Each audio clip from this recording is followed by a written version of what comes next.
বাংলাদেশ ব্যাংকের সর্বোচ্চ নিরাপত্তার কয়েন ভলের লকারের মালিক ২৭ কর্মকর্তার নামের তালিকা এখন দুর্নীতি দমন কমিশন দুদকের হাতে। তারা সবাই কেন্দ্রীয় ব্যাংকের বর্তমান ও সাবেক উচ্চপদস্থ কর্মকর্তা। লকারে অপ্রদর্শিত অর্থ সম্পদ জমা রাখার বিষয়ে এরই মধ্যে দুদকে আসা অভিযোগে ওই ২৭ জনের নাম উল্লেখ করা হয়েছে। লকারগুলোতে অপ্রদর্শিত অর্থ ও মূল্যবান সম্পদ জমা রাখা হয়েছে এমন সন্দেহে গত ২৬ জানুয়ারি একটি লকার খুলে ৪ কোটি টাকার অর্থ সম্পদ পেয়েছে দুদক। সূত্র জানায়, কেন্দ্রীয় ব্যাংকের কয়েক ভল্টে মোট লকার ২৫২টি।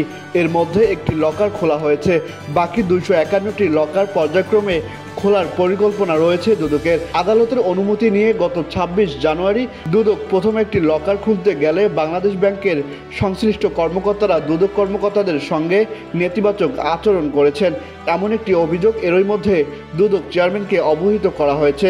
লকার নিয়ে দুদকে দেওয়া অভিযোগে বলা হয়, অবৈধভাবে অর্জিত অর্থের বিরাট একটি অংশ কেন্দ্রীয় ব্যাংকের মহানিরাপত্তা এলাকায় জমা রাখা হয়েছে।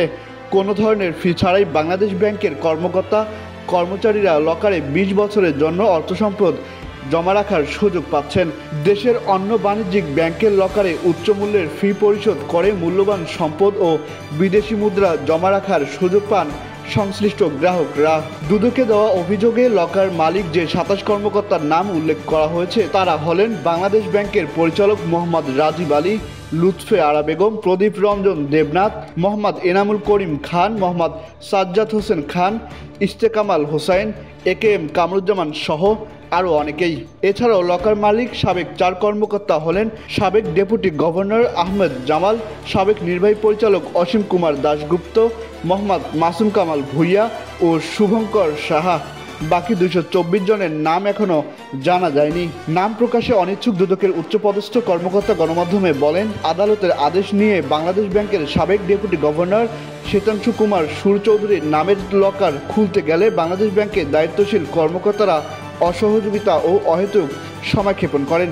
লকার খোলা নিয়ে এই বিষয়গুলো লিখিতভাবে দুদক চেয়ারম্যান ডক্টর মোহাম্মদ আব্দুল মোমেনকে জানিয়েছে দুদকের বিশেষ অনুসন্ধান টিম। আহসান সাকিব, আকাশ জমিন, ঢাকা।